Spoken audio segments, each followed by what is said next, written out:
was staying at a resort hotel, the Grand Hotel on Mackinac Island in northern Michigan. One evening after dinner, I settled myself comfortably in a chair on the porch that runs the entire length of the old frame hotel. Supposedly it's the longest porch in the world, just to relax and enjoy the delightful evening. There was a light breeze and a good moon. The lake was beautiful, and the lights of the passing ships could be seen. The evergreens stood out clearly in the moonlight, and it was altogether one of those really great times you remember. Before long, a young couple came strolling down the long porch. They were walking arm in arm, and I thought that they were all that was needed to make the picture complete. They walked slowly by me and then took seats not far away. They were silent for a moment, and I naturally thought that they were enjoying the remarkable beauty of the scene and the night as much as I was, when the young woman spoke. I know these were her exact words because I wrote them down as soon as I could stop laughing. She said, "I hate the smell of horses." There are no automobiles on Mackinac Island. All the transportation is done with horses, and they naturally lend their own unique flavoring to the island's atmosphere. I found it charming, and a lot less irritating than the noise and fumes of cars, taxis, and trucks. But what made me laugh, of course, was that in the midst of all that beauty on one of the most beautiful evenings of the year, in so romantic and charming a setting, the only thing the young woman noticed that was worth mentioning was the faint odor of horses. They looked at me in surprise when I laughed, so I had to explain why, which neither of them found to be amusing at all. In fact, the young woman seemed somehow offended, and they soon moved away from the strange character who not only eavesdropped but also laughed at them. The sad thing about it all was that the attractive young woman belongs to that vast army whose members make it their business to spend their lives focusing on the wrong things. I'll bet if the young man gave her a string of pearls, she'd busy herself with a minute inspection of the clasp. On a beautiful day, such people can spot that tiny cloud on the horizon. They don't appreciate the good qualities in people, but complain about their defects. If their children bring home report cards with 5 B's and 1 C, it's the C that'll get the comments and the attention. They don't look for what's right, but what's wrong. In a world of miracles and beauty, they see only horse droppings. If you mention this to them, they'll usually say you have your head in the sand, and they have it all backwards. There's nothing in the world that's perfect, and it's our job to eliminate as many defects as we can, but pity the poor people who go through life seeing only the fly specks on the window of the world. We speak of recreation without being mindful of its original meaning, its real meaning, which is to recreate oneself. Recreation should be recreation, a time so spent that we can reevaluate things, our lives, our work, our goals, our reasons for living, our service, our contribution, our education, our hobbies, our enjoyment of ourselves and others. A round of golf, great as it is, simply is not time enough, nor are a few sets of tennis or an afternoon poking around in the garden. We need more time than that. Several days, a couple of weeks or longer, and on a regular basis. For me, it's getting on the water in a boat. It's wearing comfortable old clothes and sailing out of sight of land with just the sea and the wind and the sky, and it's puttering and fixing things around the boat, sanding and varnishing and making little improvements. There's the therapy of the fresh air, the sea itself, the elements, and it's using your 2 hands, the most versatile instruments on earth, and the tools they've fashioned to help. Everyone has his own way, or should have his own way, of recreating himself, of renewing himself, so that he can turn again to the necessary pursuits of living with new interest and enthusiasm. What's yours? With one friend of mine, it's growing tomatoes. For others, it's painting or cooking or mountain climbing or fishing or camping or traveling. Everyone needs recreation in its true sense. Robert Ardrey points out in his marvelous book, The Social Contract, that the 3 most important factors to any human being are, in this order, number 1, identity, recognition as a separate, original human being. Number 2, stimulation, change, the opposite of boredom. And number 3, security, the opposite of anxiety. Well, this recreation business comes under headings 1 and 2 and most certainly helps us establish number 3. That is, occasional renewal helps us find ourselves, reestablish just who we are and what we want. So it helps with our identity problem. It most certainly involves change, stimulation, the opposite of boredom, and it helps us develop inner security, the only kind that's worth anything anyway. If a person has this inner security, real security as a person, his world can come crashing down all around him, and he can still emerge secure within himself and build a new and possibly better one. So when you find yourself getting stale, you need some meaningful recreation. You need to stop the world and get off for a while and look back at it as a man from Mars might. It's surprising the new ideas you'll get, and good ones, the new opportunities you'll see.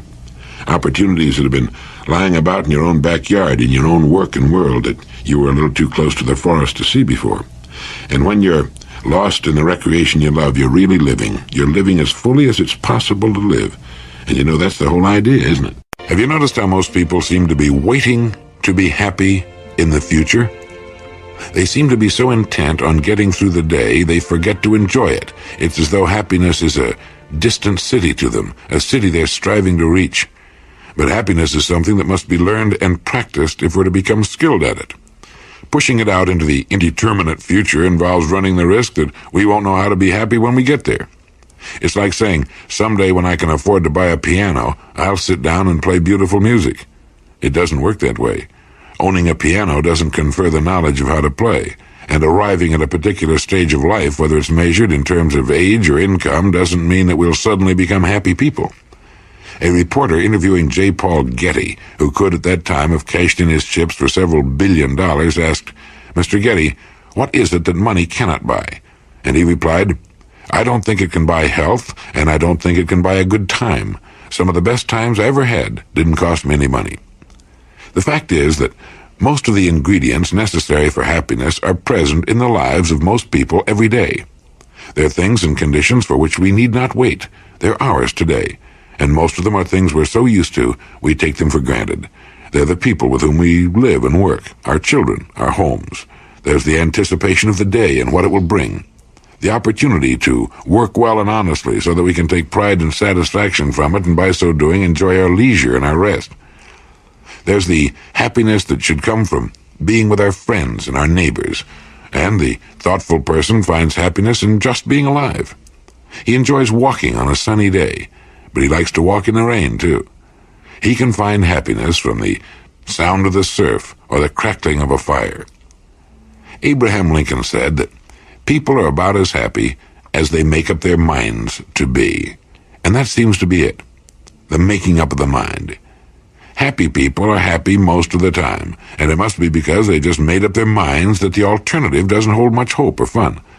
If a person must wait until something happens to him to make him happy, he's not going to get much fun out of life.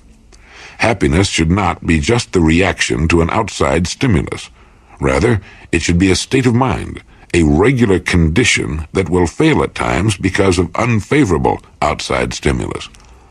Now, when you practically tear your little toe off walking barefoot through a darkened room, you're not going to be the happiest person in the neighborhood for the next 10 minutes. Life is full of things that can cause our happiness, our sense of well-being, to evaporate for a while. Knowing that sorrow and disappointment are natural and inevitable conditions of life, let's let them be the stimuli to break our happiness, rather than leaving it the other way around, the way so many seem to have it. So, be happy now. A person can go a long way toward alleviating and understanding his discontent if he will understand the perverse nature of the human being. When a person works too hard or just works for a long, steady time, he becomes discontented and wants rest and relaxation. When he relaxes too long, he seeks work. When he's around too many people for too long, he longs for solitude. When he's alone too long, he longs for human companionship. The young envy the older person and long for the years to quickly pass. The older envy the young and often wish they could somehow turn back the clock of time. You'll be a lot happier and have a much better sense of humor if you'll understand that it's an integral and indissoluble part of human nature to become dissatisfied, to want what you don't have at the moment. Moments of complete and blissful satisfaction are wonderful but rare, and soon give way to a nagging desire for something else. And that's good. If we understand this part of ourselves, we can avoid frustration. It is this godlike discontent that lurks in the growing person that's responsible for all human progress. That our discontent is also responsible for a great deal of pain and unnecessary suffering is simply the other side of the coin. Do you remember the old fable about the fisherman who caught a magic prince in the form of a fish? And the fish told the fisherman that if he let him go, the fish would grant any wish. The fisherman let him go, talked it over with his wife, and they started wishing. Each time their wish was granted, they'd then wish for something greater. Finally, they lived in a great, gleaming castle with hundreds of servants. But it wasn't enough. The wife wanted then to control the sun, to make it obedient to her whim. And when the fisherman asked for this wish, the finny prince was disgusted and took away everything. They were once again in the simple shack. Like so many old fables, it's a commentary on human nature, and it comes uncomfortably close to the truth. We say, if only I had such and such, I'd be completely happy for the rest of my life. It isn't true. As soon as we have such and such for a while, a surprisingly short while, we then want something else. Discontent comes with the territory. It comes with being human. Are you discontented? If you are, that's good. That's why we're not still squatting in a filthy, drafty cave and grunting and scratching. Divine discontent, to understand it, is to use it properly. Let me give you some tips on how to be miserable. And don't laugh. There are literally millions of people who wouldn't trade their daily misery for all the gold in the world. You may know some of them. In fact, if you know 10 people, you probably know several of them. This may be an exaggeration, and it may not, too. The first step to real professional-type, solid, unremitting misery is to get all wrapped up in yourself and your problems, real or imagined.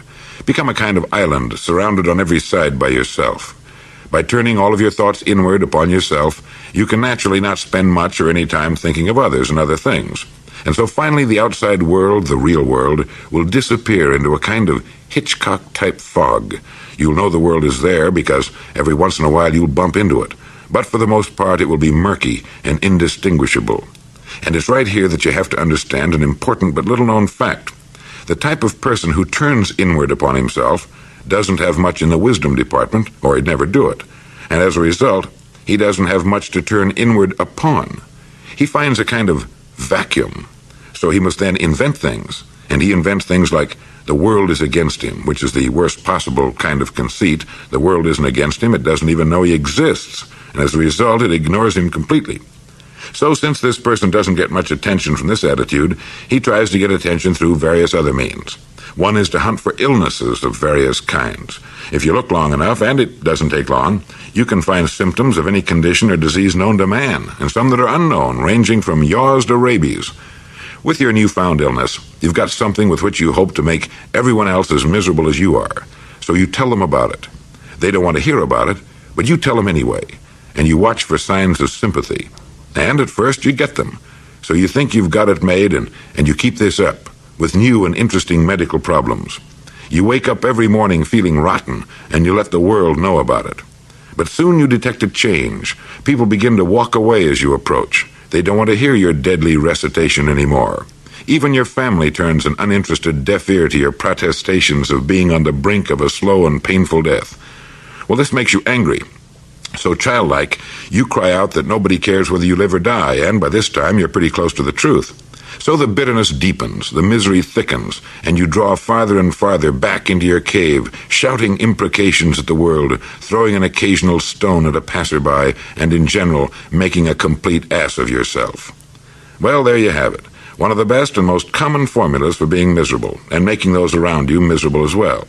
And it all starts with becoming too wrapped up in yourself, feeling that you're important somehow. Samuel Johnson wrote, "Many of our miseries are merely comparative. We're often made unhappy not by the presence of any real evil, but by the absence of some fictitious good." And a Hindu proverb says, "The miserable are very talkative," and they are, aren't they? I ran across something interesting called the master word. It's about a word that will work wonders for a person regardless of his age or what he does with his days. Man, woman, or child, the master word will bring meaning and usefulness into his or her life, new clarity and self-respect and satisfaction into the passing days. This was written by the great physician, Sir William Osler. Though little, the master word looms large in meaning. It is the open sesame to every portal, the great equalizer, the philosopher's stone which transmutes all base metal of humanity into gold. The stupid it will make bright, the bright brilliant, and the brilliant steady. To youth it brings hope, to the middle-aged confidence, to the aged repose. You know what the master word is? Well, guess. I used it in my opening comments today. Did you recognize it? Well, the master word is work. I've talked about this before, but it's been said that we need reminding as much as we need educating. Human beings have the strangest and most perverse tendency to take the best parts of life for granted. In fact, the human being has the capacity to take anything, no matter how great it might be, for granted once he becomes used to it. The actor in front of the cameras, the captain of a great ocean liner, the man at the controls of a giant earth-moving machine, the writer, the painter, the mother, all seem to let the charm and excitement of their work fade after a while until it becomes as humdrum to them as candling eggs. William Osler and the other great men of the past and present knew the real value of work, not just its value to those who benefit from it, but its incalculably great value to the person performing it. These people seem to have the capacity for never taking their work for granted. Instead, they found it filled with interest and reward, and became great because they did. I was talking not long ago with a top executive of one of our major oil companies. He had started his career working as a helper in a service station of the company whose nationwide sales he now directs. Why did he happen to see so much opportunity, adventure, and reward hidden in what the average person would consider to be the most menial and uninteresting work? It makes you wonder how many young men in the same work today are looking beyond the gas tank they're filling or the windshield they're cleaning. And it makes you wonder, too, how a person can take his most precious possessions for granted until they become dull and dreary or lose their charm and become uninteresting. His loved ones, his home, his health, his abilities, and his work. What happened to the excitement of the first days, when his wife, his home and children, and his work were new in his life? Like the finest silver, these valuable things need regular polishing, and regardless of what it is we do with our days, they should be kept as bright as they were in the beginning. In this way they can lead us to the new and even more interesting years ahead. Dr. Paul Shearer, speaking of Job's impatience to get immediate and direct answers to his questions, said, "Greatness and peace and happiness are simply not proper ends for any human soul to set for itself. They are the byproducts of a life that is held steady like a ship at sea to some true course worth sailing." Terrific, isn't it? Greatness and peace and happiness are not proper ends for any human soul to set for itself. They are the byproducts of a life that has held steady like a ship at sea to some true course worth sailing. In other words, if the course to which you're holding is right, everything else you want will come as byproducts. Some true course. How does a person find some true course worth sailing? I remember some time back a man came to me for advice on how he might become a popular, sought-after platform speaker. He told me he enjoyed making speeches and wanted to make a career of it. I asked him what he wanted to say, and drew a complete blank. It became clear that he was ready to speak on any subject the entertainment committee wanted him to speak on. It wasn't the subject, it was just that he wanted to make speeches. I told him that he'd never become a great and sought-after speaker until he had something he wanted very much to say, something inside of him that burned to get out, that he felt needed telling. Speakers become great because of what they want to say. Greatness follows the zeal of their subject, and it's the same with some other true course worth sailing. A person needs to find the course in which he can lose himself, dedicate himself, and then the greatness and the peace and the happiness will come to him naturally as the bee comes to the blooming flower or a child runs to its parents. People who find their lives filled with confusion and uncertainty, with boredom and unhappiness, need to find a meaningful vehicle for their lives, something in which they can lose themselves completely. It needn't be some great cause, although it can be. It can be found usually in our present work, as a rule. It needs only be ferreted out. We need to know, we need to become, in the words of Dr. Maslow, self-actualizing. We need to become people who are steadily moving toward fulfillment, toward personal enrichment.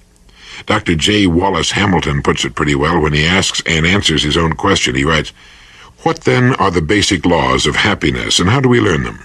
I suppose the clearest law upon which there's fundamental agreement is that this inner music of the soul which we've named happiness is essentially and inevitably a byproduct, that it comes invariably by indirection. To pursue it, to pounce upon it, to go directly after it, is the surest way not to obtain it. People who make a mission of seeking happiness miss it, and people who talk loudly about the right to be happy seldom are. It's a byproduct, an agreeable thing added in the pursuit of something else. Way back in the days of sailing ships, sailors who ventured into Antarctic waters would occasionally see a strange and awe-inspiring sight. They'd see a great iceberg towering high out of the sea, moving against the wind. Now, since they depended upon the wind to drive their ships, they were keenly aware of its direction, and to see this great, shining, apparently inanimate monolith of ice moving mysteriously into the teeth of the wind was, to them, uncomfortably curious. It was not until much later that students of the sea learned of the great currents, which, like titanic rivers, moved their mysterious ways through the body of the sea. These icebergs, some so huge that it took days to sail past them, had their roots, 90% of their bulk, caught in these great currents, and they moved majestically along their way regardless of the winds and tides on the surface. I like this story because to me it's a wonderful example of the way a person should live his life. A person should have his roots deep in a great moving current, a moving stream of conscious direction which will keep him on course, sailing steadily toward the destination he's chosen, regardless of the economic and social winds that blow first this way and then that on the surface. In such a life, there's no great hurry, no frantic running about, no doubt or confusion. Instead, each day he moves a little way along his course, steadily, unrelentingly. In one day, he doesn't seem to make much headway to the casual observer, but like the iceberg, if you come back in a week, you'll no longer find him at the exact latitude and longitude of a week ago. And in a year, he'll have covered a really marvelous distance, while most of those about him will still be moving in circles and by fits and starts. They'll go tearing past him one day like the hare sped by the turtle, if you don't mind my mixing my metaphors, but he plods steadily on, never looking back, thoroughly enjoying the trip. And above all, he has the wonderful, calm knowledge of his destination, and knows that each day finds him closing the distance that still separates him from it. Sometimes in his life, as in all lives, there are storms which tend to throw him off course and obstacles which for a time may delay him. But soon he's right back on course again, moving ahead. This is the life of the strong, serene person, the person of wisdom, the person who knows that he cannot do or become everything in his lifetime, so calmly chooses that which he desires and which best fits his proclivity, pushing everything else from his mind, and begins his life's journey. The life of such a man or woman always demonstrates the almost unbelievable cumulative effect of time well spent. His steady, unswerving use of time seems to make it compound, until in a very few years, he's miles ahead of all but the few who live as he does. He's like that great iceberg. His roots are firmly held by the steady stream of his belief. Emerson taught, "A point of education that I can never too much insist upon is this tenet, that every individual man has a bias which he must obey, that it is only as he feels and obeys this that he rightly develops and attains his legitimate power in the world." There are few things more interesting than words. Here's one you can add to your vocabulary and to your way of life if you want to. The word is serendipity. S-E-R-E-N-D-I-P-I-T-Y. Serendipity. The meaning of serendipity, according to the Oxford Dictionary, is the faculty of making happy and unexpected discoveries by accident. And it means also the good things that almost always happen to a person following a bold course of action. Serendipitous things. The word was coined by the British author Horace Walpole, who based it on the title of an old fairy tale, The Three Princes of Serendip. The princes in the story were always making discoveries of things they were not in quest of. Let's say you're trying to invent something. Frequently, you will stumble onto something entirely different and wonderful that you had no idea of discovering. Well, that's what serendipity means.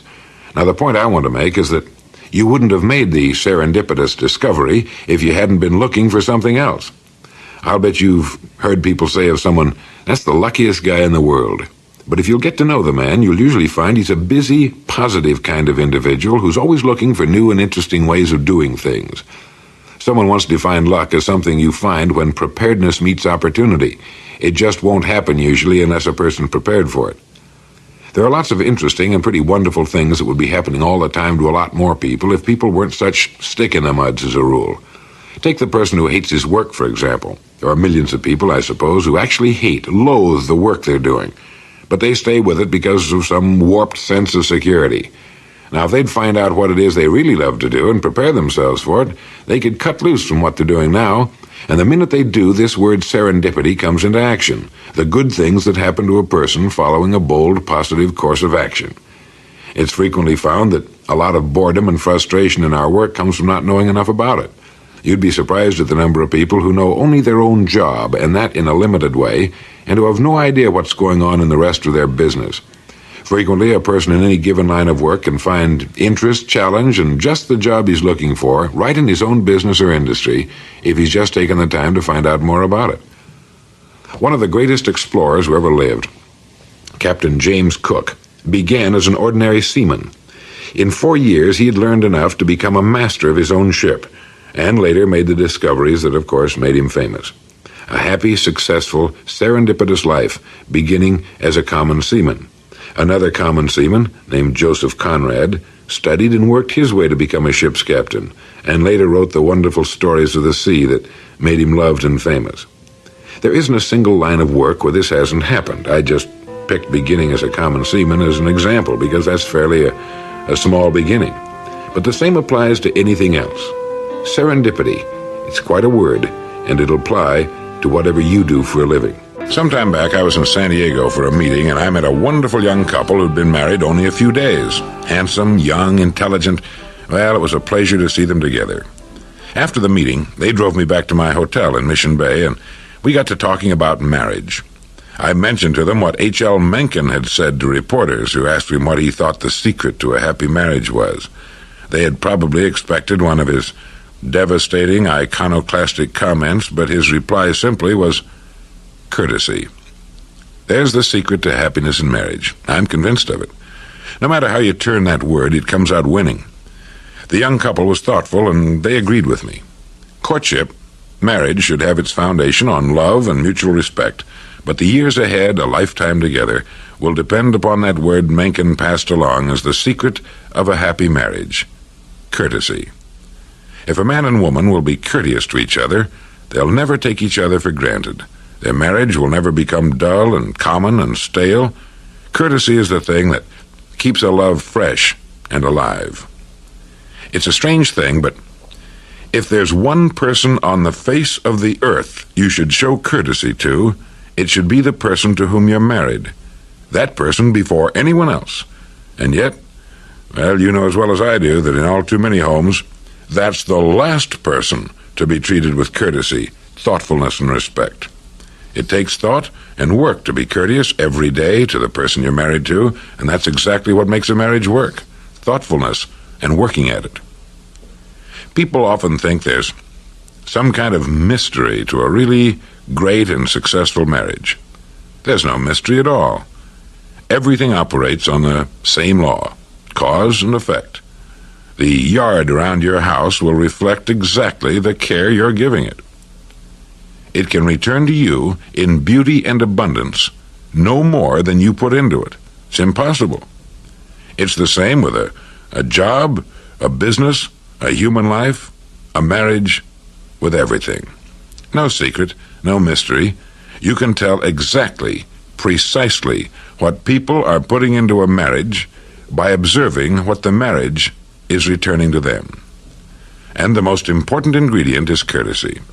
How do you feel toward anyone who treats you with courtesy and respect? You like that person, and you like to be around him. And when this same common sense is applied to the one person on earth you've decided to spend your life with, it takes on whole worlds of new meaning and builds a foundation of solid rock under the love you have for each other. The children grow up taking courtesy as a matter of course. They see the fine and gentle way their parents treat each other, and they'll know how to treat their partners someday. Courtesy, one word in the English language that can make of a marriage a thing of warmth and beauty if it's there, or a living hell if it isn't. Back in the days of ancient Rome, during the years of the Caesars, there was a person whose only job was to hold a laurel wreath over the head of the Caesar and from time to time intone the words, "Thou art mortal." Now the purpose of this was to remind the man in whom such great powers resided that he too was, after all, only a man, and as such, mortal. When we're young, we tend to think of life as never-ending. Time for us stretches off limitlessly into the future. But as we get older, even in our 40s, which should be a time of vigor, interest, and activity, really a time of young maturity, we begin to get from time to time small reminders of our mortality. Oh, it might be a sudden shortness of breath or a perfectly normal twinge in the chest, a bit of back trouble. But we get these occasional reminders that time is not, after all, standing still for us, that we, like the Caesars of old, are indeed mortal. To the neurotic, this sort of reminder fills him with dread and plunges him into even deeper depression. But to the fairly normal, reasonably well-adjusted person, this comes as a reminder to enjoy to the fullest the time that is remaining, that days are not things to be waited through until Saturday or a birthday or Christmas, but rather to be savored and enjoyed one by one, hour by hour. We come to an understanding that to kill time, as we so aptly put it, is really nothing more than to kill a little part of ourselves, since time is all we have. It reminds us too, or at least it should, to be more patient, more tolerant of others, particularly those we love. If we're mature enough to love anyone, it means exactly that. And it reminds us to follow our hunches and obey our sudden impulses, especially those which involve a kind word or a pat on the back or a sign of tenderness. Those we love, as well as ourselves, are only passengers for the journey's duration, so let's let them know we enjoy sharing it with them. And if we don't always enjoy it, let's fake it. Let's pretend we do. After all, the trip really isn't all that long. I saw a newspaper picture not long ago of a woman of 75 ice skating. It reminded me that 75 is only old to people under 60. To people 75, it's a good, thoroughly enjoyable age, and maybe we'll all live to be 85 or 95, and maybe we won't. In any case, there is a limit, and there should be, or it wouldn't be there. And since there is, why not relax a little? Not take things too seriously. And as an old friend of mine once said, in a life where death is inevitable, never worry about anything. Sure, it's easier said than done. I remember reading a story about an old man who was planting a young tree in his yard. His neighbor hailed him and said, "What are you planting the tree for? You'll never live to see it grown." And the old man calmly went on with his planting and said, "I believe you have to plan on dying tomorrow or living forever." Well, I'm not planning on dying tomorrow. George Santayana once wrote that there's no cure for birth and death save to enjoy the interval. There's no cure for birth and death save to enjoy the interval.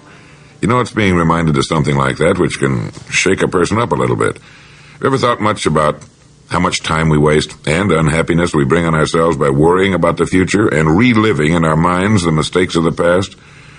One of the neatest tricks in the world is to learn to enjoy the present, since the present is the only time we'll ever own. Distance is no longer a serious obstacle due to modern means of travel, but time remains unconquerable. It cannot be expanded, accumulated, mortgaged, hastened, or retarded. It's the one thing completely beyond man's control. And while the supply of time is certainly limited for anyone, generally it's squandered as though there's no end to it. The man on the commuter train, bored, waiting to get home, then waiting for dinner, then waiting to go to bed or for a particular television program, and he thus spends his time slightly behind reality, waiting for something that's coming up. And while it'll keep him going, he never or seldom learns to enjoy the time he's using right now. But what it takes seems to be an awareness of living.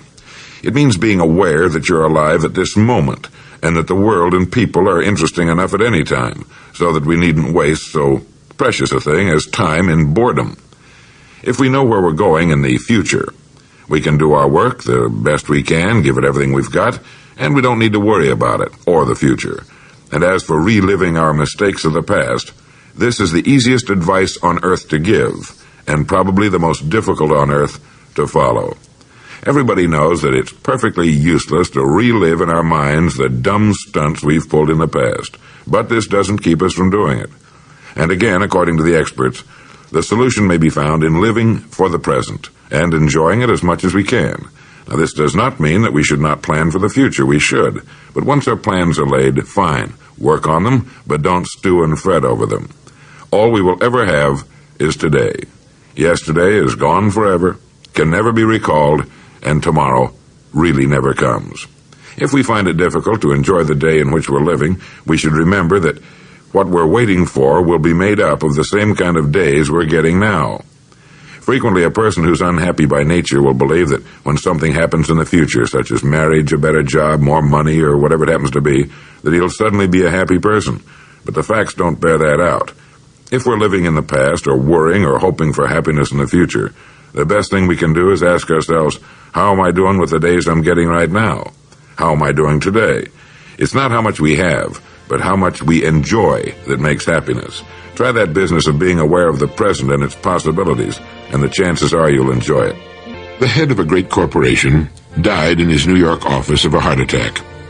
Later, when it came time to clean out his desk and collect his personal effects, a hand fishing line wrapped on a stick, complete with bobber, sinker, and rusted hook, was found in his bottom desk drawer.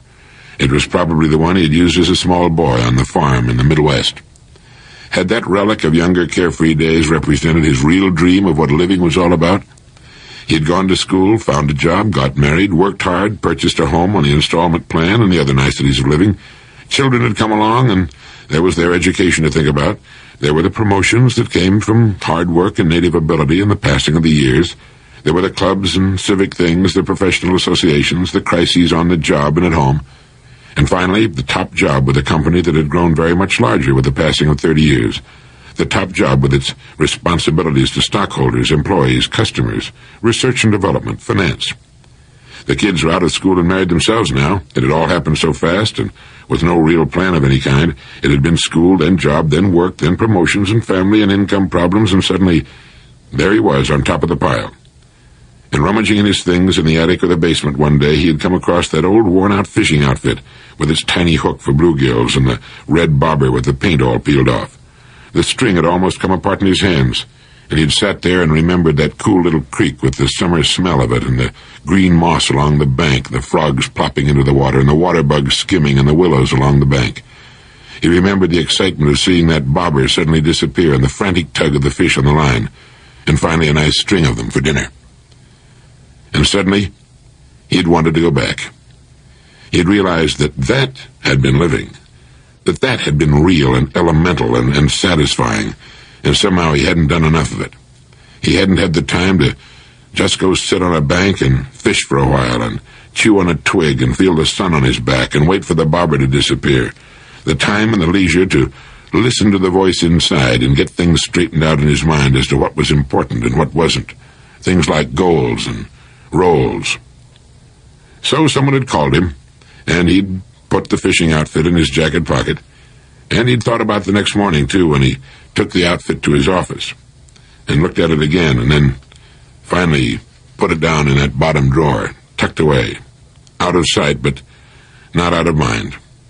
And then there'd been the coronary, and that had been the end of that. The fishing outfit was still in the bottom drawer, and when his wife went through the effects that they had sent home from the office, she sat with the fishing outfit in her hands for a long time.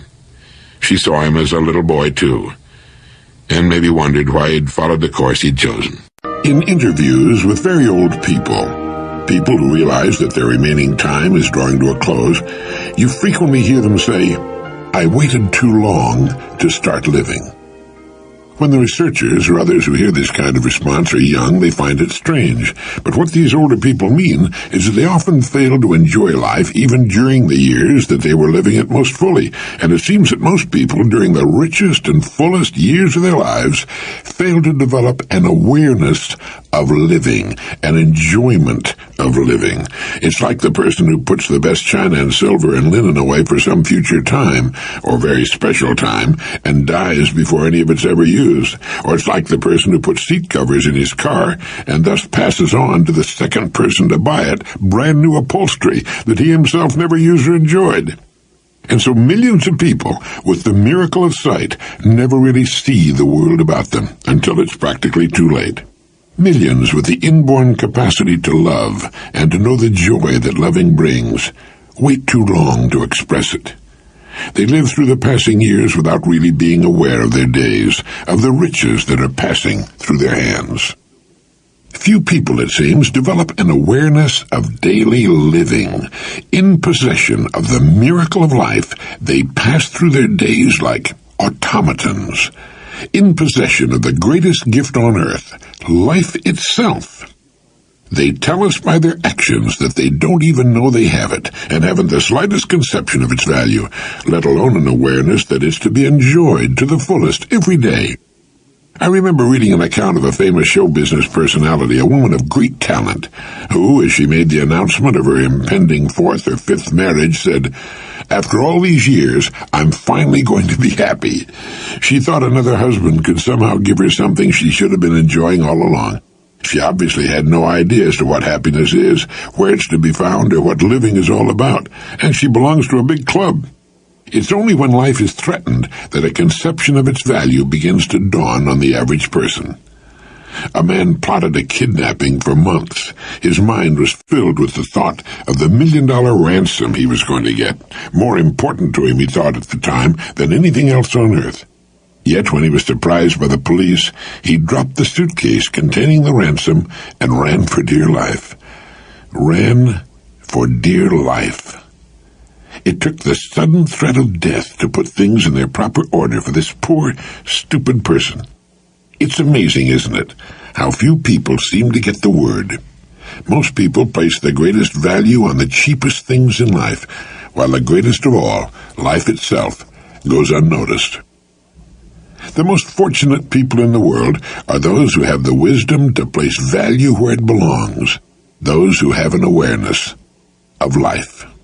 I read a great Greek poem once by Kafafi titled, I believe it was titled, Journey to Ithaca, something like that, which reminds us that it is the voyage and the adventures on the way that count, not the arrival itself. This seems to be the most difficult truth to understand. This is not to say that a man's goal in life is unimportant. On the contrary, it's vital. For without a goal, a distant destination, we would not begin the trip at all. Instead of an odyssey, we'd have a running around in circles, an endless following of the shoreline around and around our tiny island. Every man needs a great and distant goal toward which to strive, but in traveling toward it, he should try to keep in mind that the fabled land he seeks has shores much like the one he left behind, that its purpose is not so much a resting place, but rather the reason for the trip. Where a person goes is not nearly as important as how he gets there. That a house is built is not important. It's the manner in which it's built that makes it great, poor, or average. That we live is not nearly as important as the manner in which we live. I think it's in misunderstanding this that often keeps people in a state of unhappiness and anxiety. They forget what they're really looking for, or what they really should be looking for, the discovery of themselves.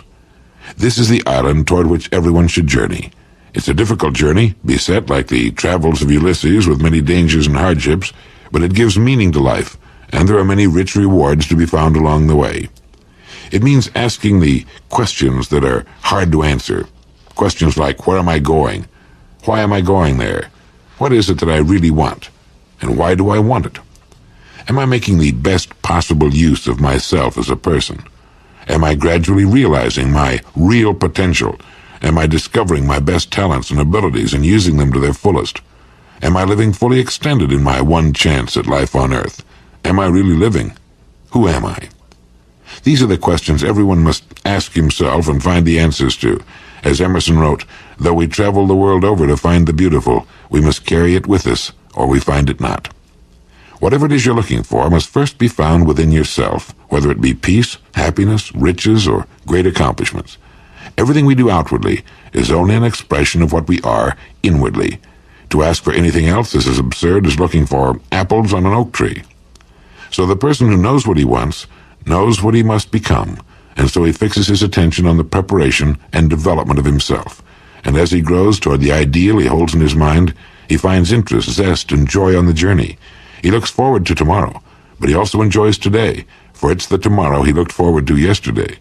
He knows that if he cannot find meaning and value in his present, it will very likely be missing from his future. Today is the future of 5 years ago. These are questions that need answering. Some 4,500 years ago, one of the most inspiring thoughts the world's ever produced was written in Sanskrit, and here's its translation. It goes, "Look well to this one day, for it and it alone is life. In the brief course of this one day lie all the verities and realities of your existence, the pride of growth, the glory of action, the splendor of beauty. Yesterday is only a dream, and tomorrow is but a vision. Yet each day, well lived, makes every yesterday a dream of happiness, and each tomorrow a vision of hope. Look well, therefore, to this one day, for it, and it alone, is life. With that one bit of ancient philosophy and little else, a person could live an ideal and richly successful life. It applies to everyone in every walk of life, certainly the student, the teacher, the business person, the worker, whatever his task may be, the housewife, the politician, the clergyman. I remember reading somewhere about a businessman who visits his barber shop every morning for half an hour. He doesn't want to shave or haircut every morning. He lies stretched out in the chair with a hot towel on his face, not just because it's soothing and relaxing, but so no one will recognize and speak to him. And during that half hour, he gets himself organized mentally for the day ahead. Sounds like a good idea, but I think everyone could accomplish much the same thing by sitting quietly and slowly reading that great piece of wisdom from the Sanskrit. Look well to this one day, for it and it alone is life. It's true. Today, right now, it's all the life there is for any person on earth. We can look toward and plan for the future, certainly, but if we pass up living and enjoying today, we're passing up all we've got for something we hope to get. In the brief course of this one day lie all the verities and realities of your existence, the pride of growth, the glory of action, the splendor of beauty. In reading and thinking of this at the beginning of each new day, we could remind ourselves of these points.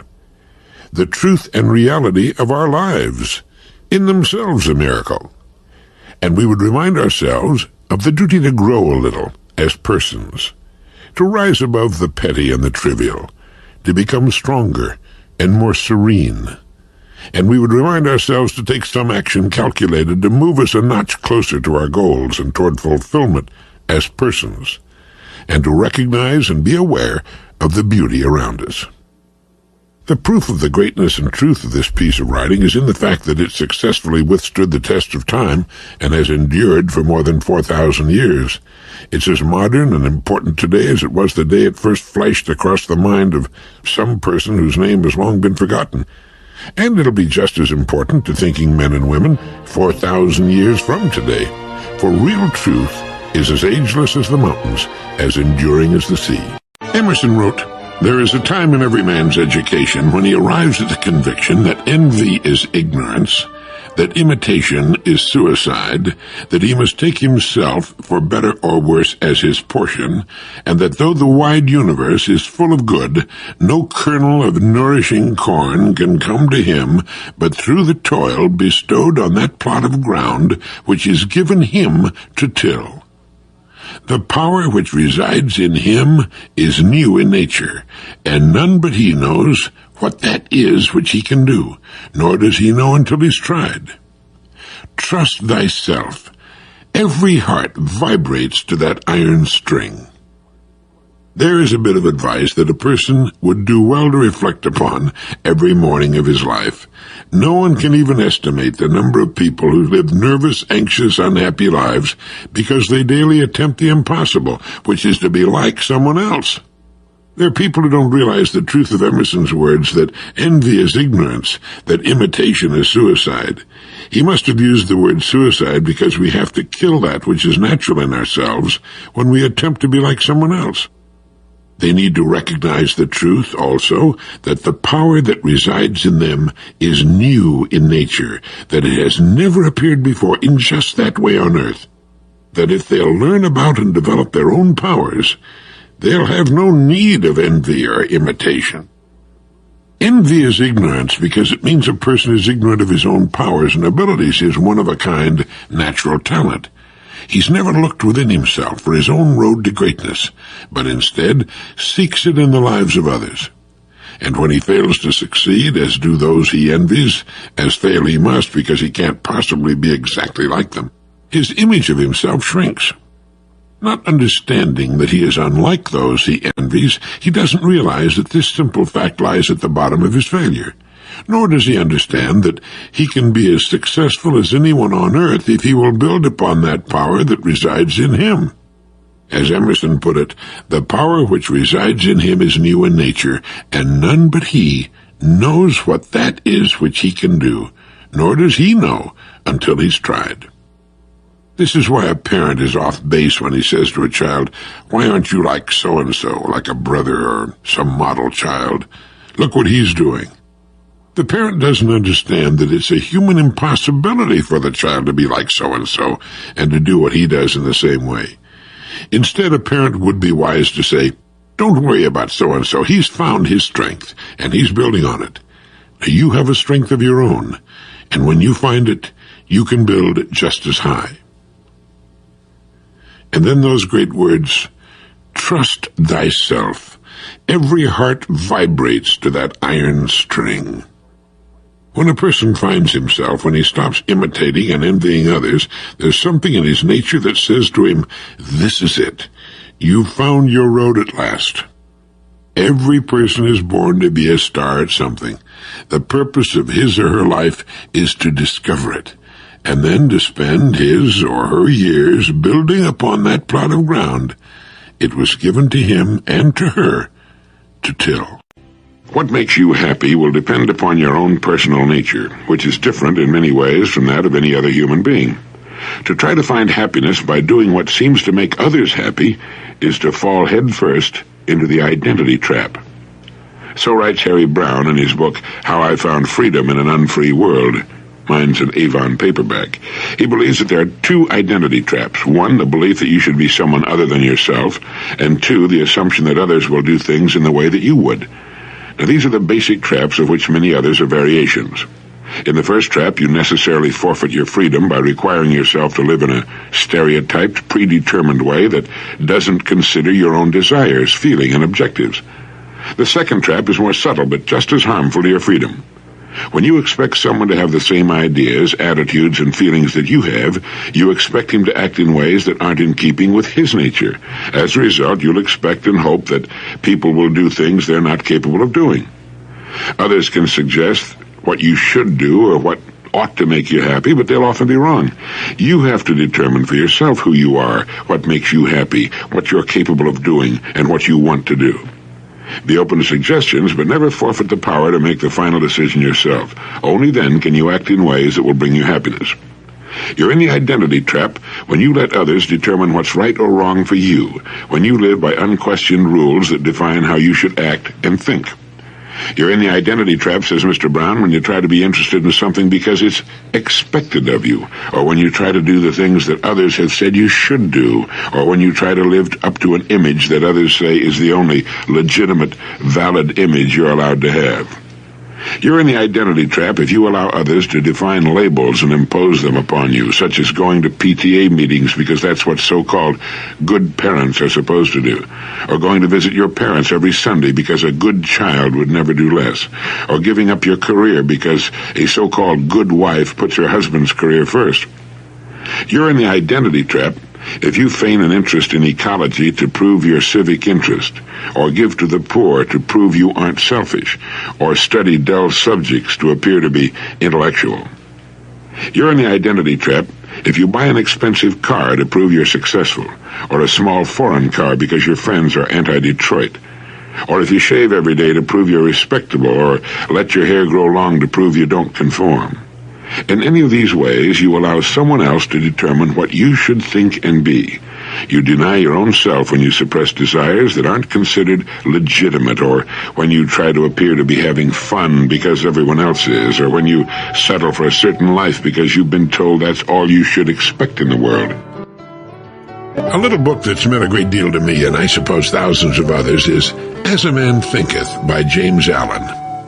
One of the chapters of the book is entitled Visions and Ideals, and it's one of the most beautiful things I've ever read. It goes like this. The dreamers are the saviors of the world. As the visible world is sustained by the invisible, so men, through all their trials and sins and sordid vocations, are nourished by the beautiful visions of their solitary dreamers. Humanity cannot forget its dreamers. It cannot let their ideals fade and die. It lives in them.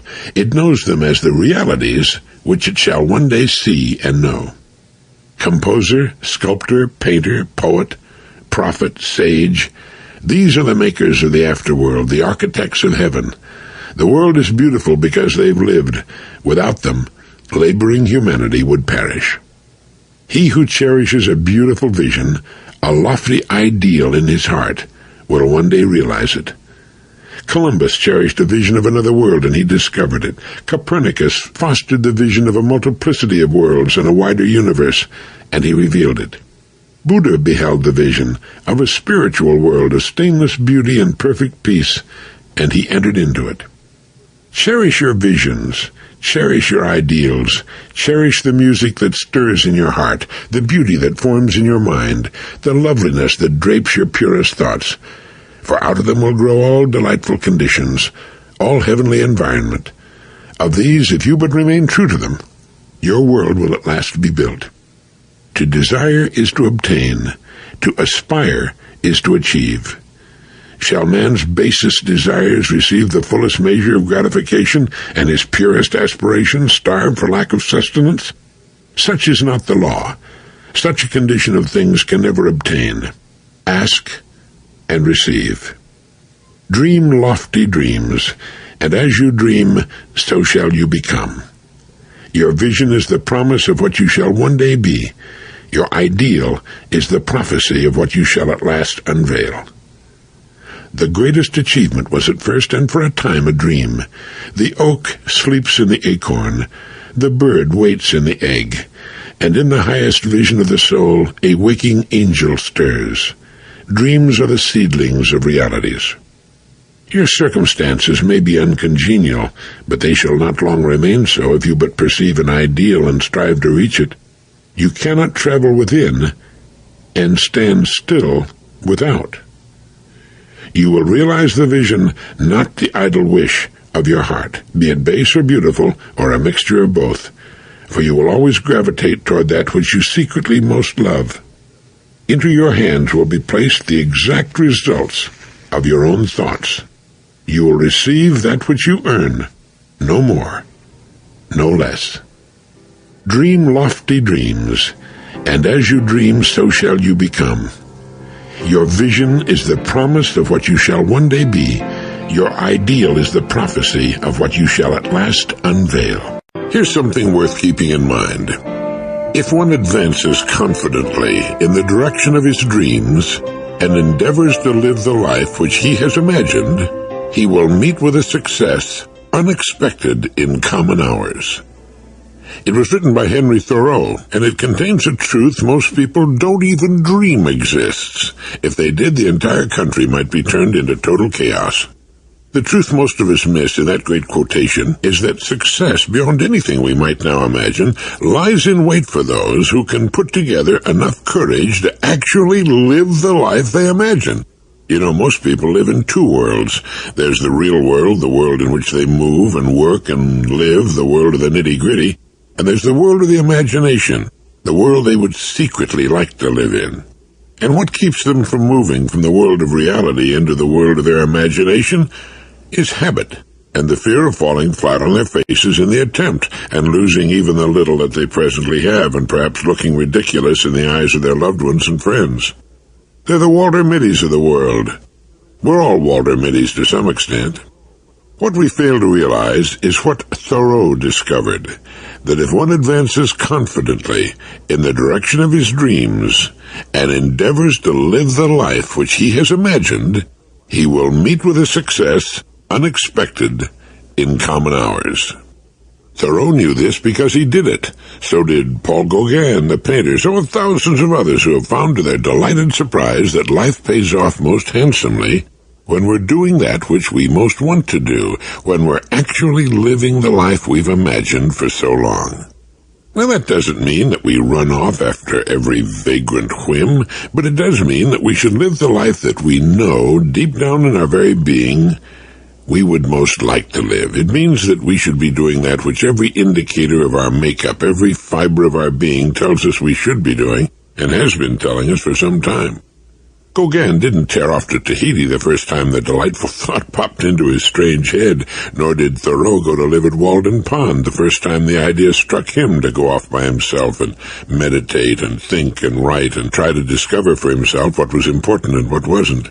But when an idea tugs at us day after day, year after year, when we think about it as we lie awake in bed or the first thing when we wake up every time there's a lull in our days, when it worries our consciousness like a puppy with a slipper, then it's time to do something about it.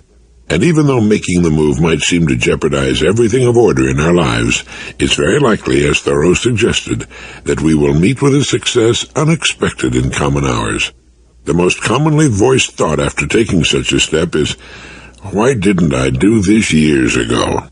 Emerson said a man should learn to detect and watch that gleam of light which flashes across his mind from within, more than the luster of the firmament of bards and sages. Yet he dismisses without notice his thought, because it's his. Once upon a time, there was a man who felt he'd reached the end of his rope. It seemed that all the interest had suddenly vanished from his life. His creative wells had seemingly dried up. He still had his work, but it suddenly seemed meaningless to him. Even his family and his home receded darkly in his mind. Finally, nearing the point of desperation, he went to see his old friend, the family doctor. Well, the doctor listened to his story, saw the depth of his depression, and then asked him, "When you were a child, what did you like to do best?" And he answered, "I like to visit the seashore." "All right," the doctor said, "you must do exactly as I tell you. I want you to spend all day tomorrow at the shore. Find a lonely stretch of beach and spend the entire day there from 9 in the morning until 6 in the evening.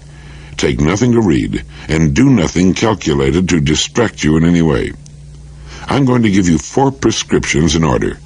Take the first at 9, the second at 12 noon, the third at 3 o'clock, and the last at 6. Don't look at them now. Wait until you arrive at the shore tomorrow morning." Well, the man promised he'd take the doctor's advice, and the next morning, a little before 9, he parked his car on a lonely stretch of beach.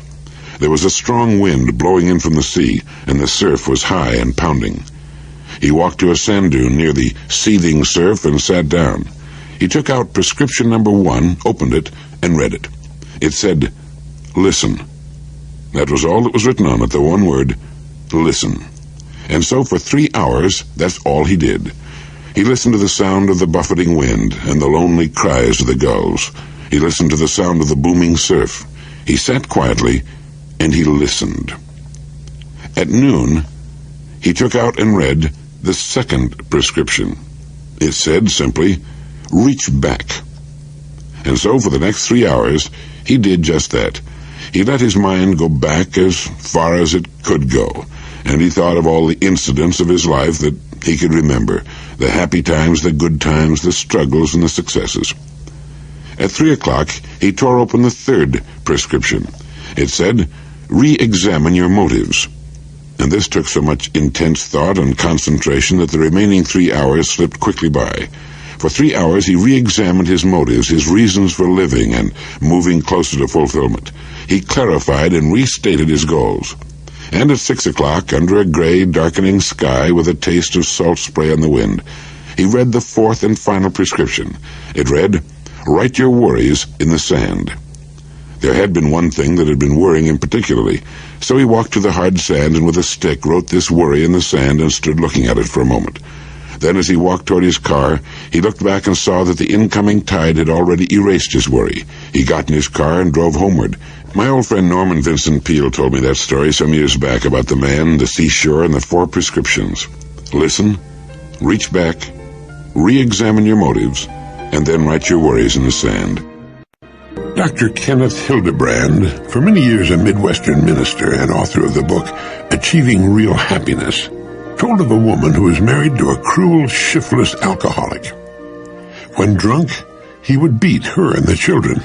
Debts accumulated. Often there was no food in the house. When the eldest child was 7, the husband deserted his wife. She had no money, no credit, no business training.